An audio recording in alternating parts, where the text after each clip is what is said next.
Happy Monday, everybody. Hello, hello. My name's Stu. I'm the Executive Director of the Yale Center for Business and the Environment, for those who don't know me.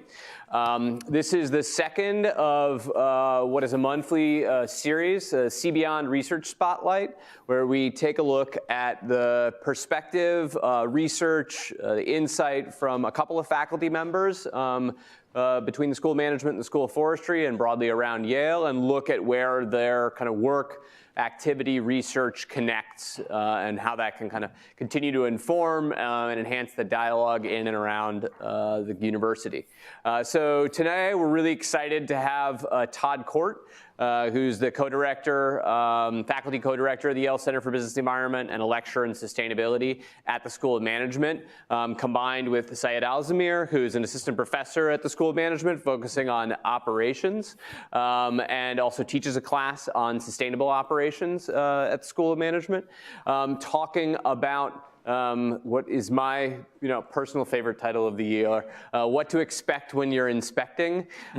So really looking at the inspection process, and we're going to take a look at it from Todd's work of 20 years as a consultant on the practice of this. What does it look like to audit, actually figure out how do you do inspections and what do they uncover and what comes out of that, to Saed's work on creating theoretical frameworks and models for how do we understand the behavior that will drive the way that we can design these systems better, the way that we can actually potentially audit less and design better systems that allow us to have better outcomes with less oversight.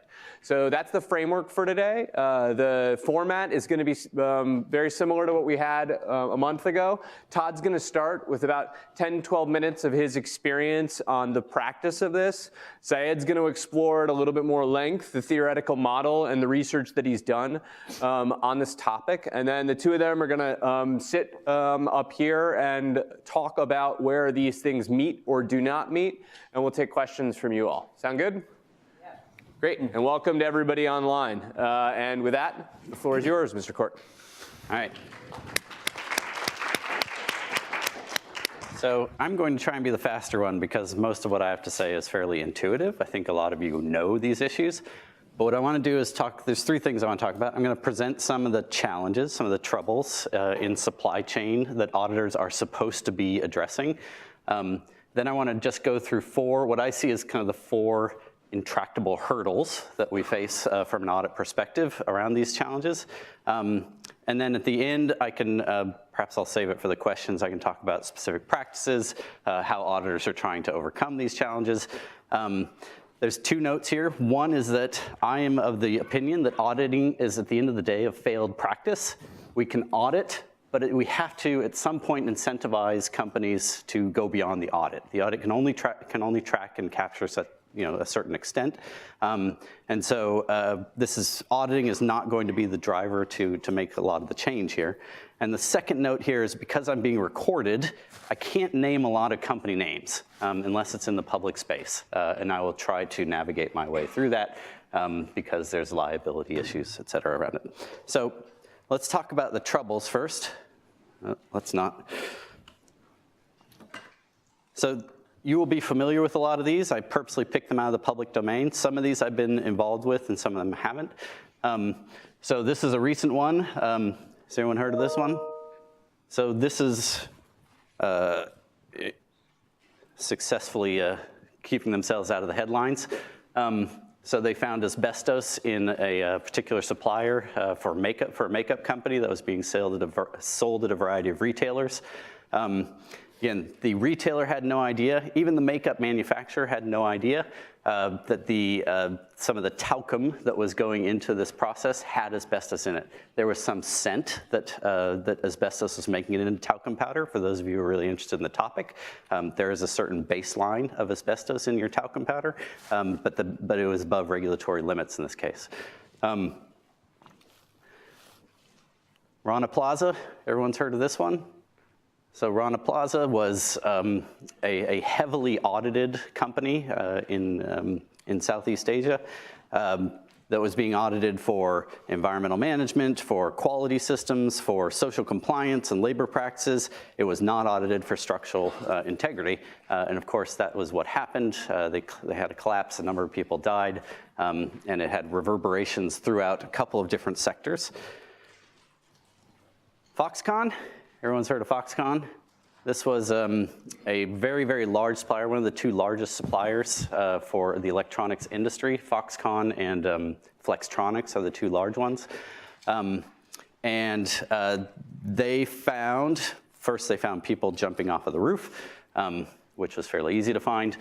Then when they investigated, they just found that they were pushing people on their overtime, about the living conditions for dormitories where people lived, the working conditions themselves during labor hours or working hours.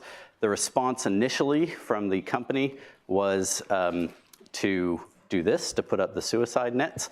And then the second response, significant response, has been to automate the jobs, so that we move towards more machines and fewer people. So it hasn't been an overly adequate response by a lot of people's estimation. This one is a generic, non-branded slide about child labor. So most of you are familiar with the issue of child labor. So these are kids around the age of 12 to 14 working in a garment factory. It's fairly common practice for a variety of reasons, and I'll talk about the hurdles for that.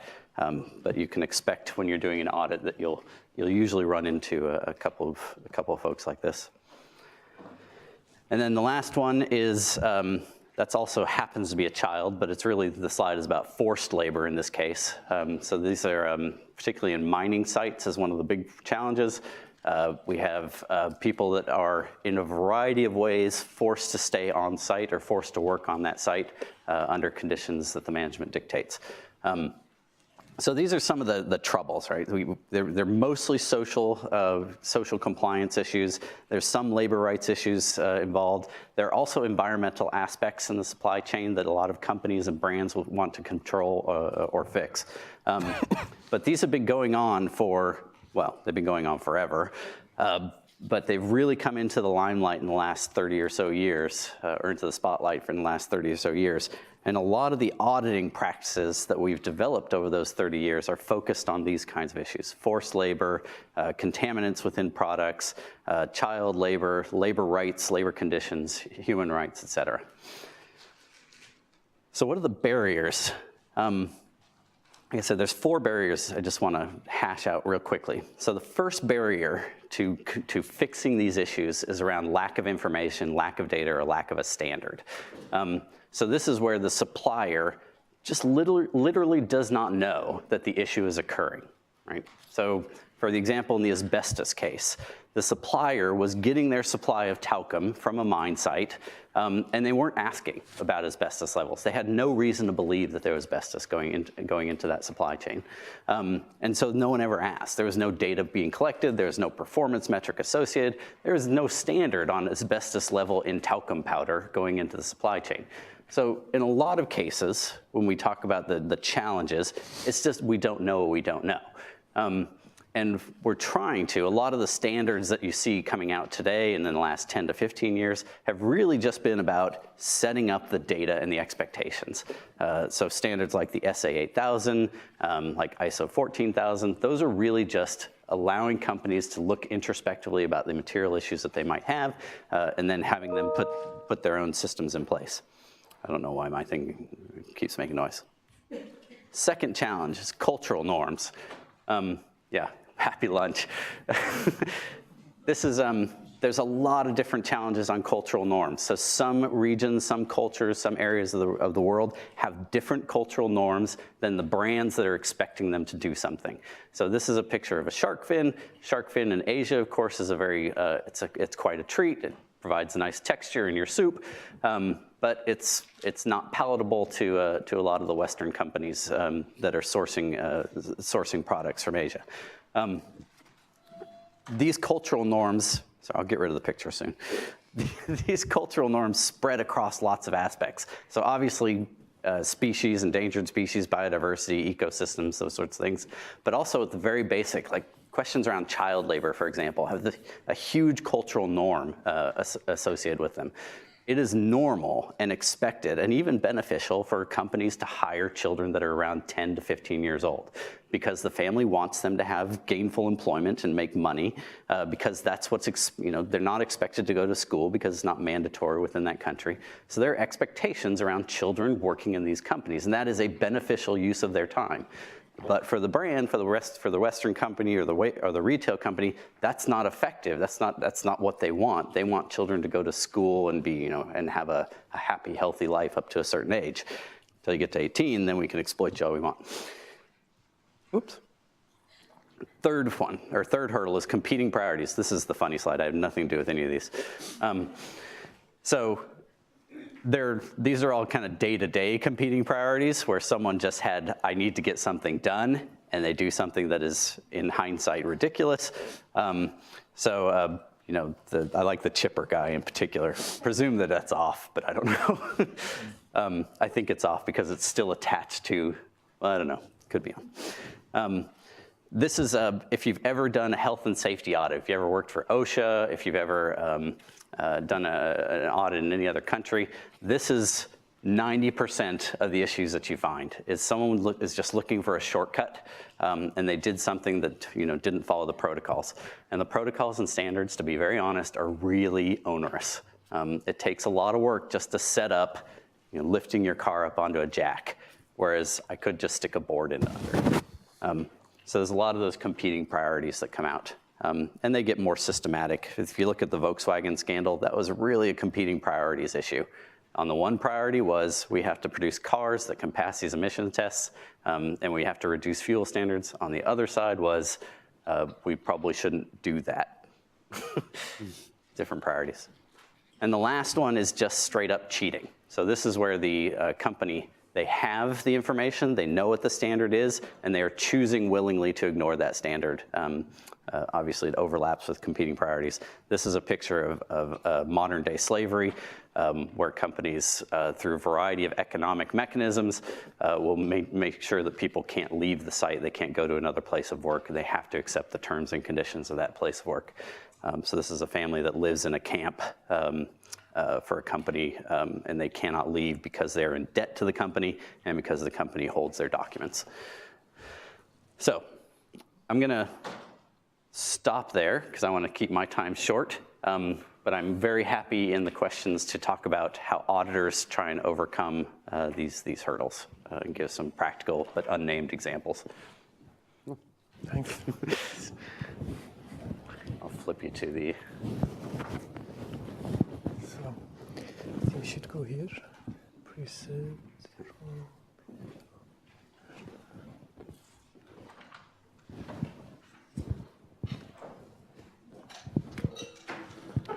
Okay, hello everyone, and thanks for being here. I see some familiar faces from the students who took my class in previous years. Nice to see you.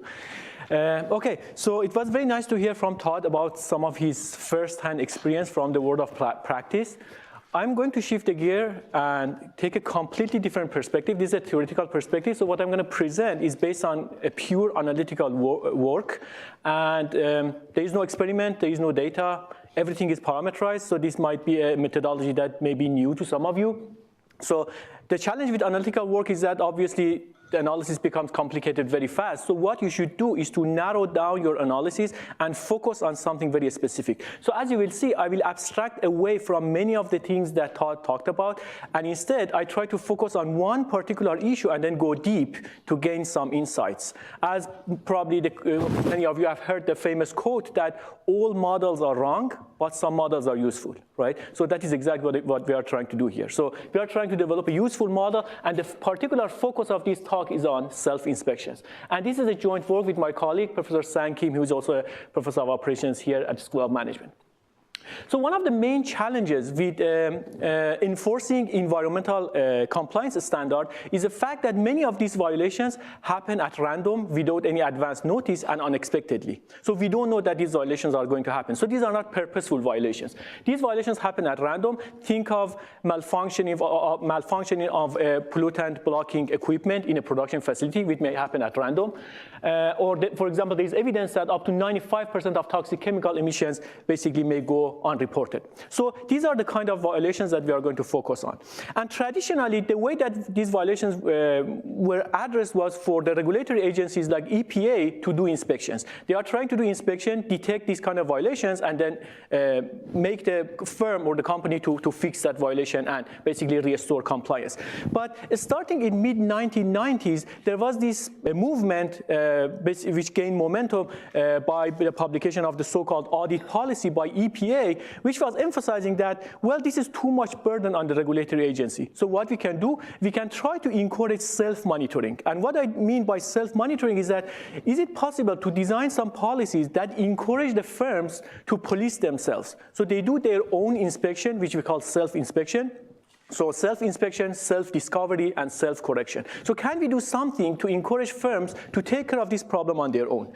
And the particular focus of this talk is on situations where this violation is not even visible to the firm itself. So think of the example that I gave you. There is some pollutant blocking equipment which is malfunctioning, and the firm wouldn't know about it unless the firm also does its own self-inspection. So the production will not be interrupted if this violation happens, but there is environmental harm. So the question is how we can encourage the firm to do self-inspection to detect and fix these kind of violations.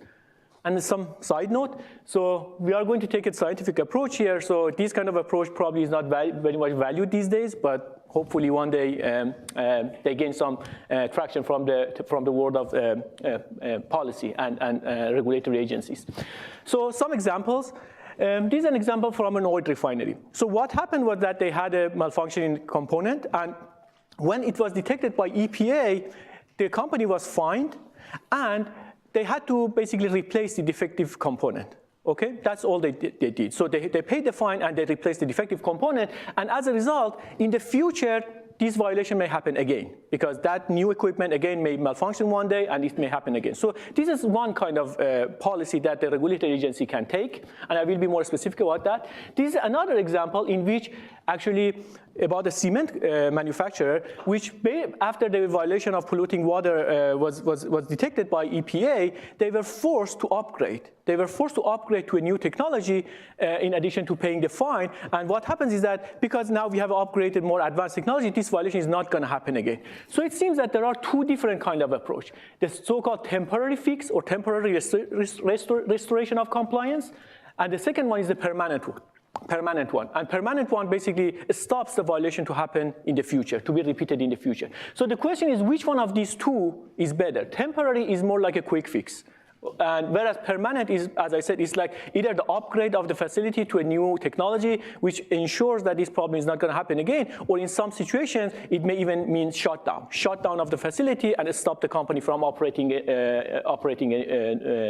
the future. So these are the two different kind of compliance schemes that a regulatory agency can potentially use. And what we are trying to do here is that, okay, in the presence of self-inspection, what is the most effective policy that should be in place by the regulatory agency, and does the presence of self-inspection help or actually hurt the environment? So the intuitive sense is that it's very intuitive to think that self-inspection is good, because self-inspection basically encourages the company to preemptively detect the violation and fix it before the regulator arrives. And as a result, it reduces the harm to the environment. And in many situations, that's true. That intuition is true. But actually, we show that there are some situations where this kind of self-inspection may backfire, and it eventually may end up hurting the environment in the long run. So what the framework that we are trying to capture, the scope of this analytical work, is that we are considering a dynamic situation, meaning that we model the problem over time. So we take a process perspective.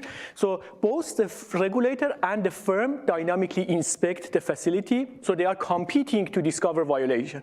The firm wants to discover the violation to preemptively fix it and avoid the fine or penalty. On the other hand, the regulator wants to basically do its own inspection in order to first encourage the firm to be more proactive, and secondly, in case there is any violation, detect and fix it. So let me skip this. So this is the framework that we have. Again, I'm going to be very simple here. I promise there is no math or no notation here. So our model works as follows. So suppose this is a regulatory agency, and this is a production facility. The regulatory agency does its own inspection, but this kind of inspection encourages the firm which owns this facility or has outsourced to this facility to also does self-inspection. So this arrow corresponds to self-inspection, and this arrow corresponds to regulatory inspections. And this framework basically applies to supply chain settings that Todd was talking about. In that setting, for example, instead of the regulatory agency, you can think of an NGO. So the NGO does these kind of inspections to the supplier in order to kind of encourage the firm to also does these kind of inspections within its own supply chain. And here, the regulator has the power to enforce some kind of penalty or fine. The NGO doesn't have that power, but the lever that the NGO has is basically public disclosure. And this kind of public disclosure basically causes big damage to the firm reputation. You can think of big brands like Nike or like Apple, which we have seen on the news. When some violation happens in their supply chain, they take a big hit. So both frameworks basically fit this setting that we study, but I'm mainly going to focus on this. So I have this regulatory agency, which I call regulator. I have this firm, and I have this production facility. Okay, so, and in my model, what are the decisions that the two parties are going to make? So the regulator makes the following decisions. What kind of enforcement policy should be used? Should I enforce temporary fix, this kind of quick fix that I talked about, or permanent fix? Secondly, how frequently should I inspect as a regulator? The inspection rate, I have to decide on that as well. And then how much penalty I should impose on the firm if I detect any kind of violation. So these are the three decisions that the regulator has to make.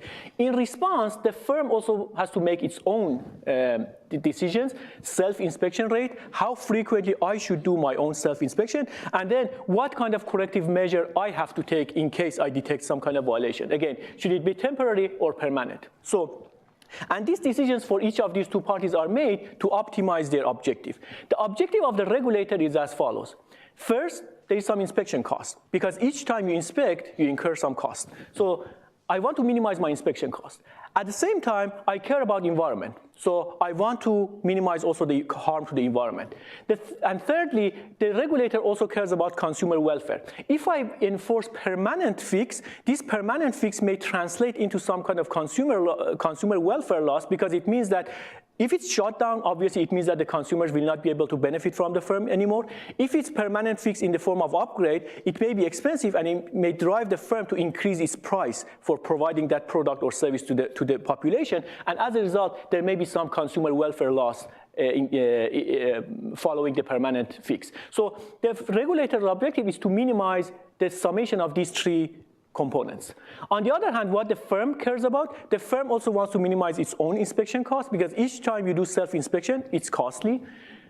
The remediation cost, if I do temporary fix, it costs me something. If I do permanent fix, it will cost me more.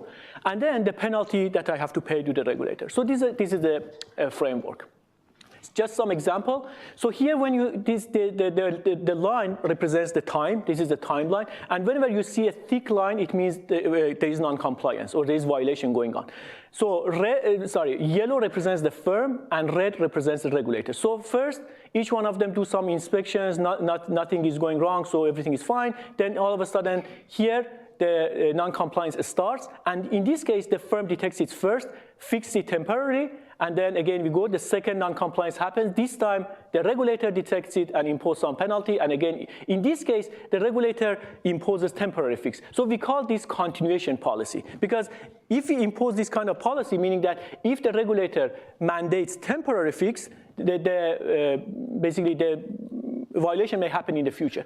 On the other hand, we have this stopping policy under which the regulator mandates permanent fix. So in that case, when violation happens and detected by the regulator, permanent fix is mandated, and then it's not going to be happening in the future anymore. So Under a wide range of reasonable parameters, we show that it's never optimal for the firm to do permanent fix on its own.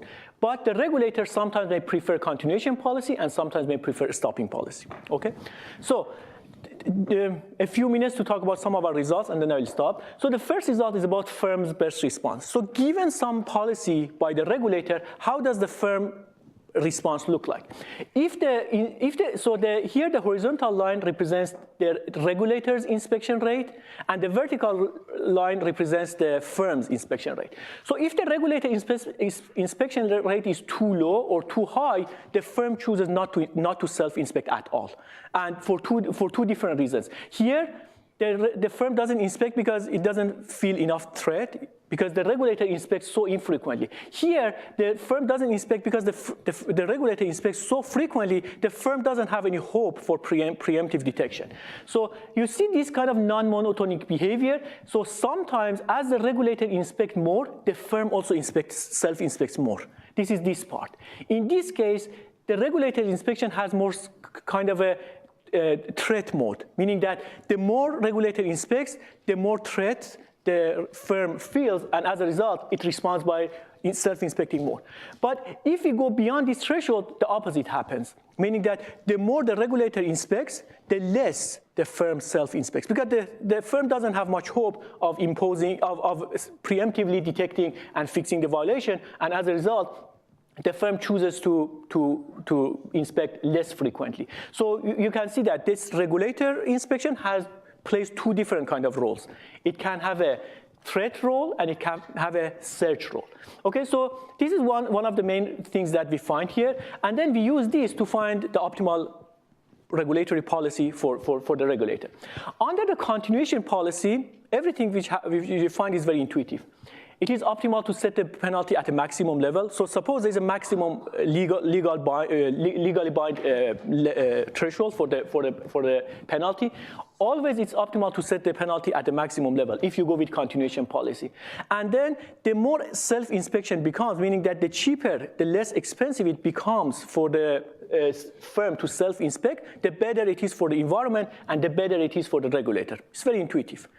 But under a stopping policy, actually some counterintuitive phenomenon happens. Sometimes actually it is optimal to set the penalty at 0. Why? Because self-inspection here sometimes is bad. Sometimes actually self-inspection may hurt the regulator. And as a result, the regulator prefers to lower the penalty to reduce the firm's incentive to self-inspect. So here, actually, sometimes when self-inspection becomes more efficient, when it becomes less expensive and easier for the firm to self-inspect, it may actually hurt the environment, okay? So in the interest of time, let me skip this and just give you some intuition why that is the case. This is gonna be my last slide. So the reason is that if the regulator imposes permanent fix, which is a stopping policy, actually, it's a very big threat. And this big threat causes the firm to do more self-inspection. But this more self-inspection can be good and bad. On the one hand, it's good because it detects violation and it fixes the violation, which is good. But on the other hand, it prolongs the time until which the regulator will finally detect a violation and enforces permanent fix. So in other words, the length of the non-compliance periods, non-compliance intervals will be reduced, but we will have more of them. We will have more non-compliance over time until we reach the permanent fix. And the cumulative effect of these two may actually sometimes be a situation where the overall impact on the environment is negative. So as a result, sometimes this permanent fix, which is used as a very decisive enforcement lever, may actually backfire, and it may cause the firm to interfere more with its own self-inspection. But as a result, in the long term, it may be bad for the environment. So let me stop there because I already went over time, and I'm happy to take any questions. Yeah, great. Thank you. Thanks, Ed.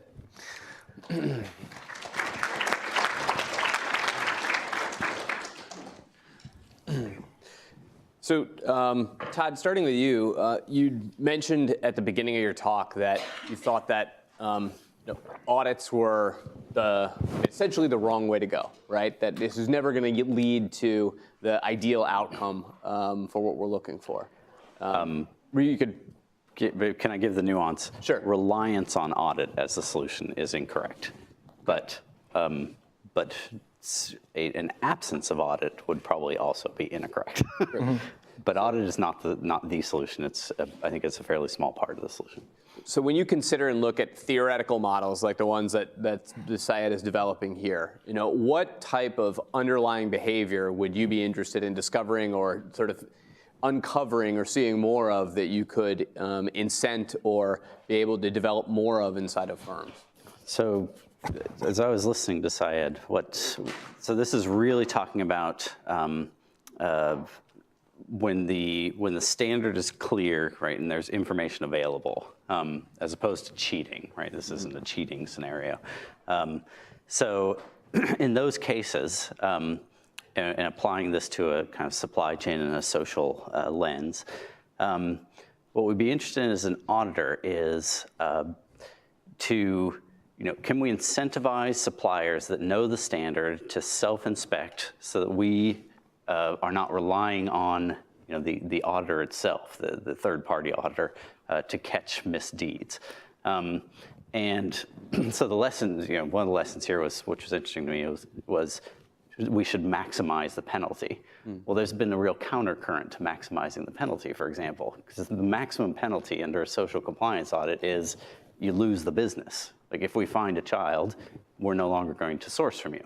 That's the maximum penalty that a brand can give, for example. Or an NGO, the maximum penalty would be to name and shame, expose, go take it to a policymaker.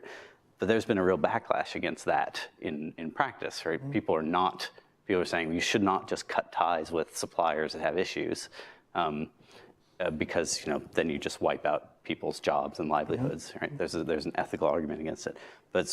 But if we want to drive self-inspection, which is the ideal for this hurdle, it's very interesting to me that perhaps we should go back to these maximum penalties and then sort of an optimum audit rate to really incentivize these supplier companies to do their self-inspections. This is under the frame. I'm not talking about cheating and all that. I'm talking about when the information is available and the standard is meant to be met. That's very interesting. And say when you present a theoretical framework like this, Todd would be the kind of straw man practitioner here, or the NGO or the government agency that you're looking to kind of develop a framework for how they should approach these things. Have you gotten any kind of feedback, or how do you help inform or develop your models to kind of continue to move forward, like on this model in particular, as you think about developing future ones? Sure. Yeah. My main takeaway from Todd's presentation is basically is that it's all about incentives, whether for example, we see cheating or whether we see that this culture unknown. So it's all about incentives. So what we are trying to do is to develop some kind of mathematical models that capture those kind of incentives. So once you are able to capture those incentives into your model, then you will be able to see how they interact with each other, and then what is the overall income. So in this case, we were trying to basically incorporate one of those incentives into the model, which is the situation where because of the incentive to avoid a penalty, the firm may actually try to self-inspect and preemptively fix the problem. So that is one of the things that we capture. But as Todd mentioned, there are many, many other things. So, and there have been analytical papers which address, for example, cheating, or address these other things that Todd talked about. How can you just describe in kind of how the complexity of trying to map out or model all of the factors that Todd mentioned? Like, could you build a model that would capture all those different things and how they interact? Sure, yeah, that's a good question. It depends on what kind of approach you want to take. So if you want to do, for example, simulation, yes, you can make your model much more complicated. You can incorporate many different effects and then try to simulate your model. But then the problem with simulation is that you need to estimate some of the inputs, and estimating many of those inputs is very difficult. Like what is the environmental harm? How can I basically quantify it in a monetary framework, or what is the consumer welfare loss? The good thing about this theoretical modeling that we do is that everything is parameterized. So we don't have to put a number for anyone. We just say it's parameter H for environmental harm, it's parameter W for consumer welfare. So everything is a parameter. So it allows us to gain some general insights, which doesn't necessarily depend on the particular input that you do. But it comes at a cost. This benefit comes at a cost, and the cost is that the model gets complicated very fast. If you want to prove analytical results, you need to abstract away from many different aspects and just focus on one thing particular so that you can actually do the math, because otherwise, if there are so many decisions, you cannot optimize over all of them at the same time.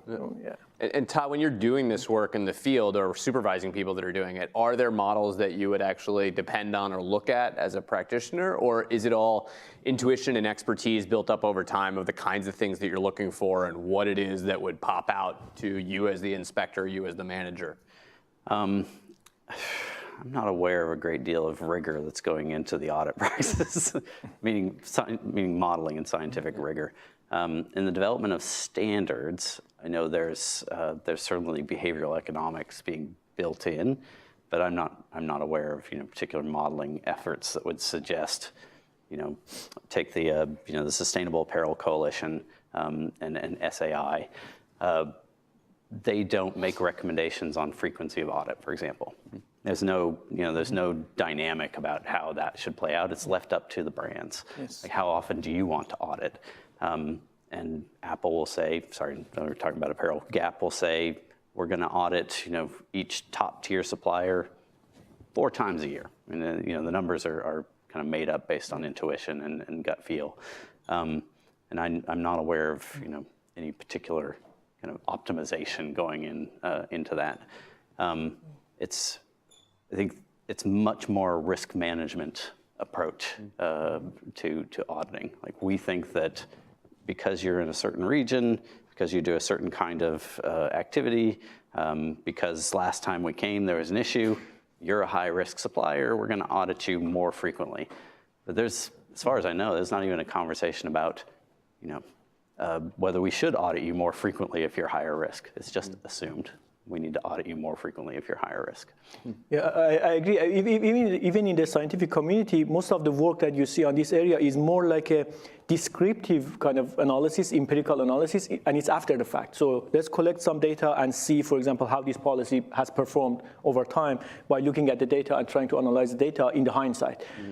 So as opposed to the approach that we are taking, which is more a prescriptive approach. So and so that is one of the things that I think, even in the scientific literature, there is this gap. Could you describe, for people going into the work, and they'll be in organizations where they'll have this risk embedded in their supply chain, or they'll be considering these types of things in their work on a daily basis, like, what needs to happen for that to come together better? How do we get better prescriptive models? How do we combine this theory and practice in a useful way? Like, what needs to come from companies? What needs to come from academics? Like, what do the people in the room here who may be going out and doing this work need to be kind of considering, thinking about, developing, sharing? Like, how does this change a way where audit isn't the only kind of tool in the toolbox that gets used? So there's a couple of trends in the industries, the high-risk supply chain industries, that are noteworthy, I guess, and probably some people in the room will know these even better than I.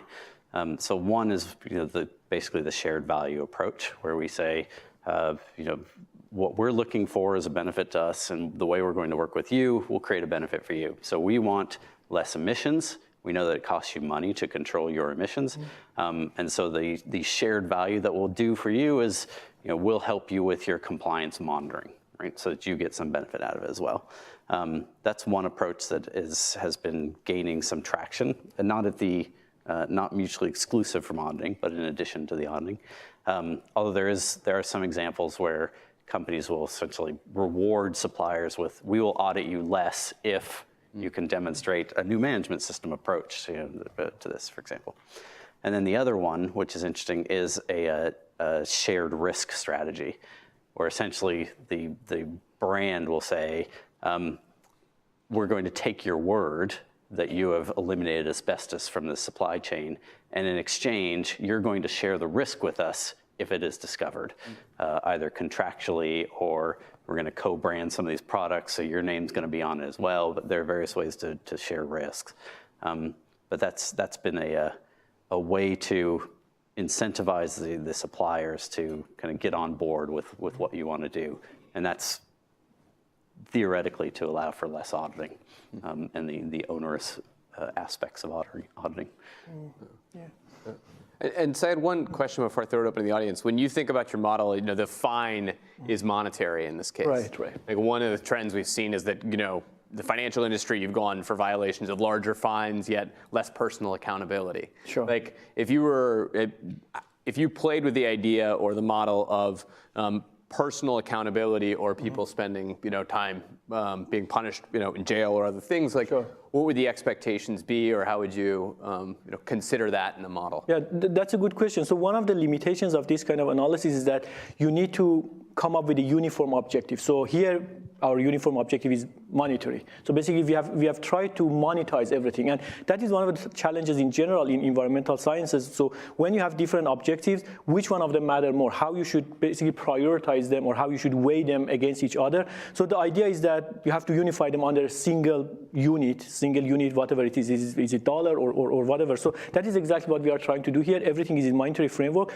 but I agree with you that there are some other kind of punishments which is hard to translate into financial. But ideally, you can think of it. Okay, what is the equivalent?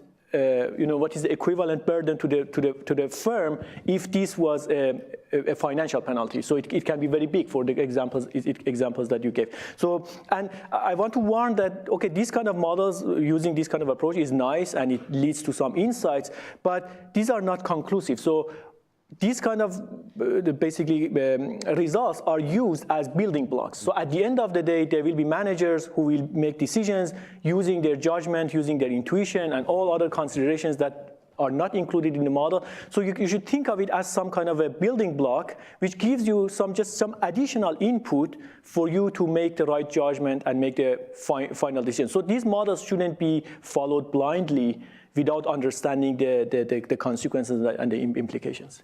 Yeah. Yeah. All right. Questions from you all? Billy? I wasn't here for all of your presentations, but thanks for your time. Building off of your last question, Stu, I couldn't help but think about policy implications or lessons learned from kind of financial crisis, Dodd-Frank, Wall Street reform.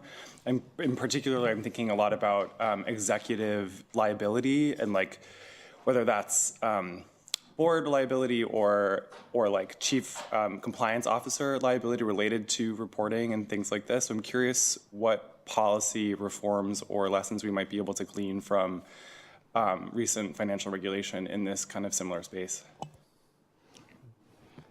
It's a really good question. The empirical evidence or the empirical trend right now is heavily towards self-inspection. Particularly here in the U.S. And of course, there's a big push for self-inspection in supply chains. But it's the same for financial reform.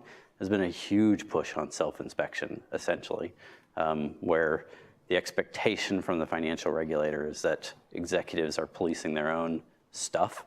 And the incentive to do that was to limit the incentives that these executives had for the wrong behavior, like over-leveraging, for example. Now I know that some of those reforms are being pulled back, but that was the basics.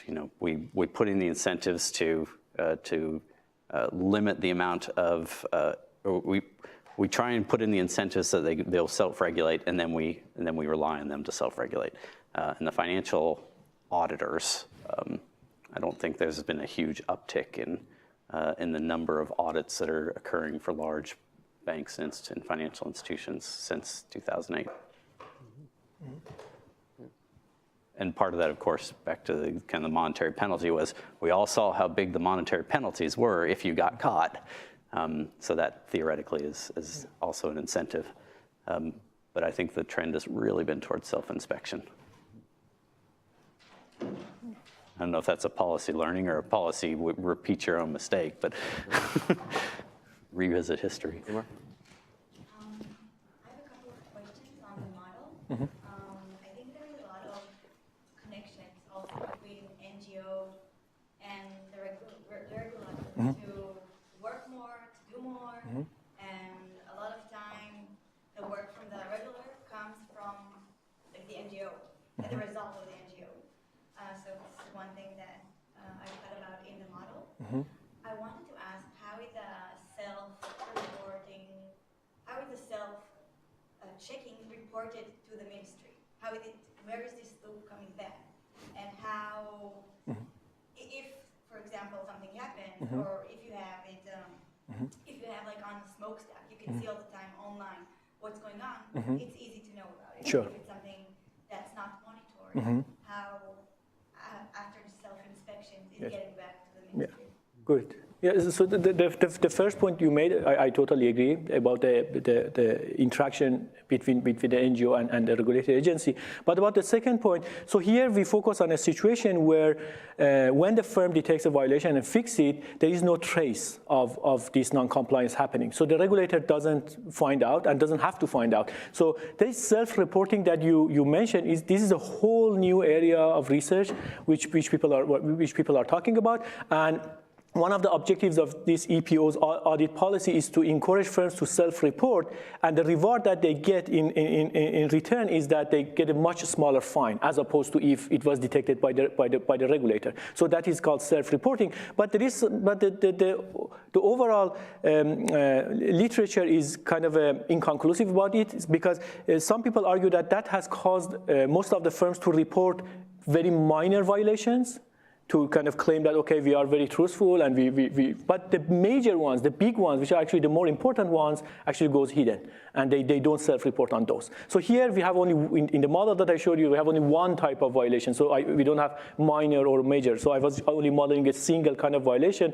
and we didn't have self-reporting in this model. With just self-inspection, you fix it, there is no trace, and yeah. Yes.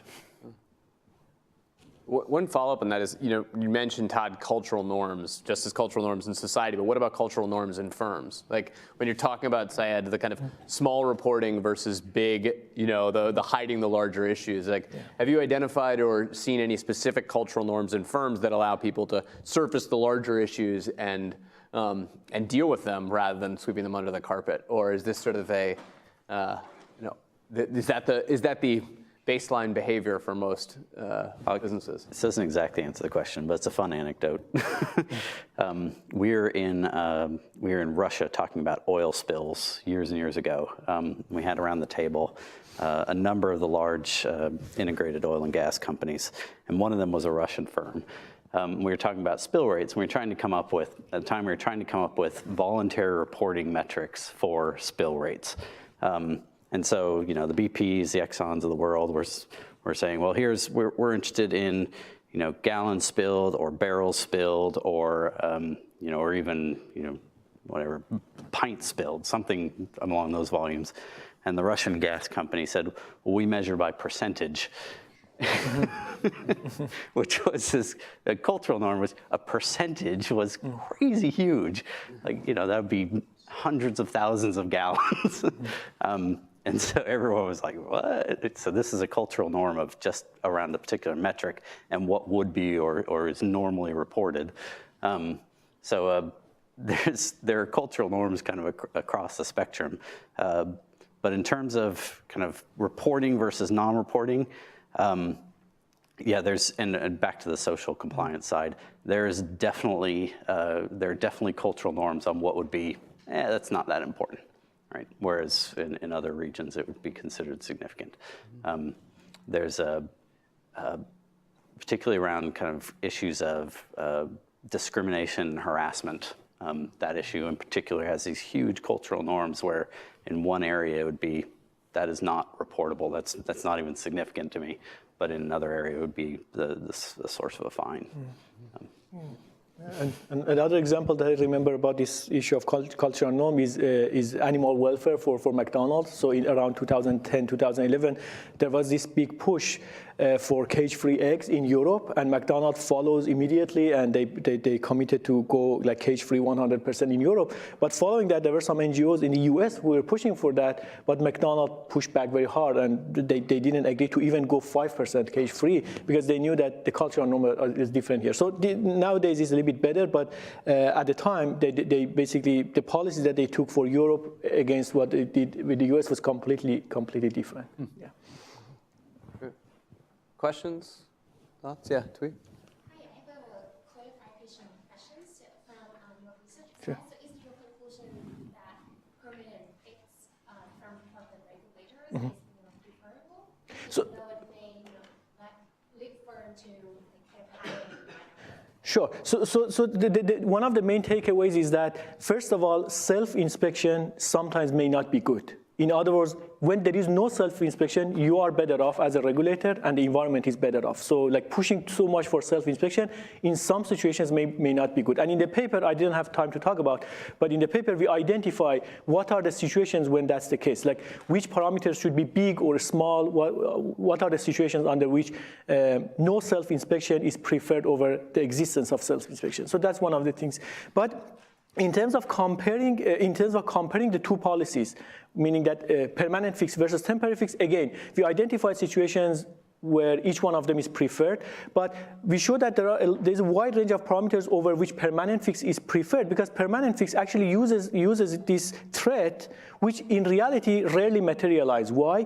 Because it's a big threat, so it encourages the firm to do a lot of self-inspection so that it wants to avoid that big outcome. So in a sense, you use this threat, but you use this threat, but it never happens or it happens very late. So in that situation, you may prefer permanent fix over stopping policy over continuation policy, because then you don't have that loss of consumer welfare, because permanent fix doesn't happen or happen very late because we are discounting the future. So yes, there are situations where the regulator may actually prefer a stopping policy or permanent fix over continuation policy. Yeah. Great. Any final questions from the crowd? No? All right, team. Well, great. Todd, Saed, thanks so much. Thank you. Really appreciate it. And we'll be doing another one of these on the last Monday of March. So when everybody's just back from spring break. So stay tuned for that. And then one on the last Monday of April for the semester. So 2 more featuring faculty members from across FES and SOM. So many thanks and have a great day, y'all. Thank you.